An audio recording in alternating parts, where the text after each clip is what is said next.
हमारे व्यस्त जीवन में ईश्वर की आवाज़, हम जो कुछ भी हैं और हमारे पास जो कुछ भी है उसमें हमारा अपना व्यक्तिगत कुछ भी नहीं है और कुछ भी मालूम नहीं पड़ता। हम जो शब्द बोलते हैं, भाषा बोलते हैं, कितने ही लोगों ने हमें सिखाया है, कितनी बार हमें उच्चारण कर सीखना पड़ा। हम जो गीत गाते हैं, क्या वे हमारे हैं? जो शरीर, मन जिसे हम अपना कहते हैं, थोड़ा अहंकार भी होता है, ये अन्न, जल और भोजन क्या हमारे हैं? ये 5 तत्व का हिस्सा है। अन्न, जल, भोजन भी हमारे नहीं। हमारा नाम भी हमारा अपना नहीं, किसी और ने हमारा नाम रखा है। फिर हमारा अपना तो कुछ भी नहीं है और यही हकीकत भी है। अंतरात्मा की आवाज़ सुने तो हम खुद को अच्छी तरह से समझ पाएंगे और बस हमारा अहंकार ही है जो हमारा अपना है। इसी पर हम चिंतन करें। जो भी ईश्वरीय अनुभव हमें मिला है, जो दिव्य अनुभव जिसके तहत बुद्धिगत अनुभव और हमारी प्रज्ञा, विवेक जिस पर हम बढ़े हैं, वह भी हमारा अपना नहीं है लेकिन साझा है, सबके भलाई के लिए है, लोक संग्रह के लिए है, दिव्य जीवन और चेतनशील समाज के निर्माण के लिए है। आज आप इस पर चिंतन करें। तीसरा सामान्य सप्ताह 26 जनवरी 2023 बृहस्पतिवार, तीतुस और तिमोथी का पर्व। पहला पाठ तिमोथी के नाम दूसरा पत्र अध्याय 1 पद संख्याएं 1 से 8 तक और वैकल्पिक पाठ संत पौलुस का पत्र तीतुस के नाम अध्याय 1 पद संख्याएं 1 से 5 तक और संत लूकस का सुसमाचार अध्याय 10 पद संख्याएं 1 से 9 तक।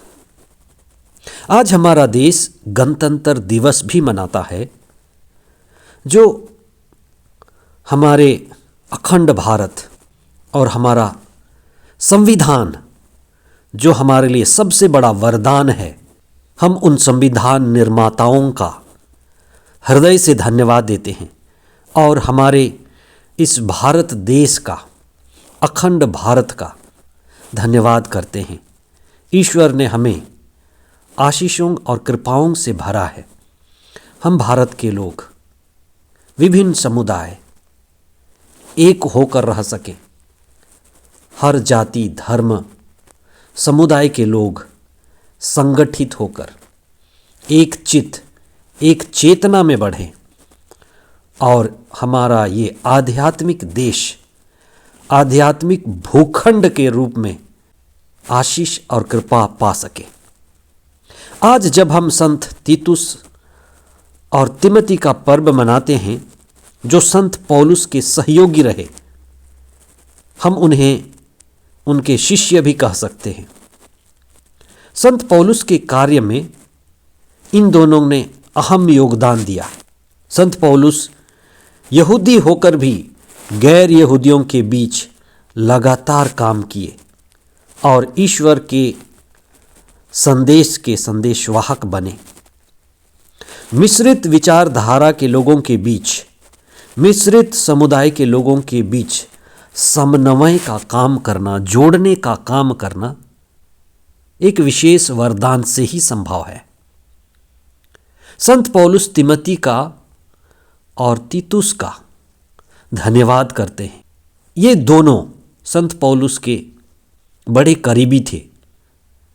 तिमोथी को संत पौलुस अपना आध्यात्मिक पुत्र मानते हैं और उन्हें आध्यात्मिक सलाह भी देते हैं। उनके धार्मिक पत्रों में इसका महत्व देखा जा सकता है। हम किन लोगों की संगति में रहते हैं, उससे हमारे चेतना और हमारे बोध के स्तर का पता चलता है। संत पौलुस जैसे ईश्वर भक्त, पवित्र आत्मा से प्रेरित व्यक्ति, बड़ा ही उत्साही और कर्मठता से भरे हुए व्यक्ति की संगति में रहना तिमोथी और तीतुस के लिए एक सौभाग्य, क्योंकि उससे बड़ा और सत्संग नहीं हो सकता। इसलिए संत पौलुस जो थे, उन्होंने अपनी चेतना और अपने बोध को, जो आध्यात्मिक वरदान कहा जा सकता है, इन दो युवाओं में दिया। पहले कुरिन्थ और दूसरे कुरिन्थियों के पत्र में हम उनके कार्यों को, उनके साथ रहने को और उनके एक दूसरे के सहयोग बनने की बात पढ़ते हैं। संत पौलुस हमेशा पुनर्जीवित ईसा की बात करते थे। उनकी बातें ईश्वर केंद्रित बातें हैं, लेकिन वे स्वयं दूसरों के लिए बड़े महान और प्रत्यक्ष गुरु की तरह थे, और विशेष करके तिमोथी और तीतुस के लिए वे अलग अलग जाति के लोगों के बीच, धर्मों के बीच, संस्कृति और परंपरा वाले लोगों के बीच विभिन्न परिस्थितियों और विभिन्न चीज़ों को सुलझाते हुए पवित्र आत्मा के द्वारा संचालित रहे। वे हमेशा ईश्वर की मर्जी ढूंढते रहे और उसको पूरी करने के लिए हमेशा तत्पर रहे। यही उनकी बड़ी उपलब्धि थी। तिमोथी एफेसस के धर्माध्यक्ष बने और तीतुस क्रेटे द्वीप के लोगों का धार्मिक अगुवा नियुक्त हुए। वे पवित्र आत्मा द्वारा संचालित थे। ईसा ने अपने शिष्यों को भी नबियों की तरह अगुवा बनाकर गांव-गांव में भेजा और शांति का दूत बना के भेजा। वे शांति दूत बनकर लोगों के बीच गांवों में गए। उद्देश्य था ईश्वरीय जीवन जीने का मार्ग बताना। ये काम ईसा ने शुरू किया था और ये काम हर युग में चला है।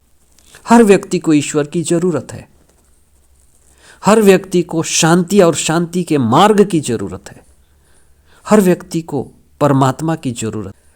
ऐसा भी नहीं कि हर कोई दिव्य जीवन को अपनाएंगे। लोग विरोध भी करते रहे हैं, लेकिन ईश्वर अपनी ओर से प्रयास जारी रखता है। आज भी आपके द्वारा, कई धर्मगुरुओं के द्वारा, कई धार्मिक अगुवाओं के द्वारा ईश्वर ये कार्य करता रहा है। और कई लोग आज भी ईश्वर के राजदूत हैं। उनके कामों में, उनके संदेश में ईश्वरीय प्रेम, ईश्वरीय आनंद और ईश्वरीय जीवन की शिक्षा बनी हुई है।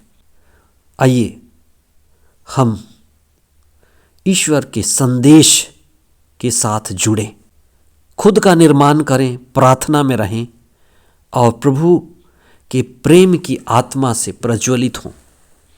आज के इस विशेष दिन हम अखंड भारत के लिए भी प्रार्थना करें कि हमारा ये देश सुरक्षित रहे और हम उस ऊंचाई तक जा सकें जहां ईश्वर हमें ले जाना चाहता है।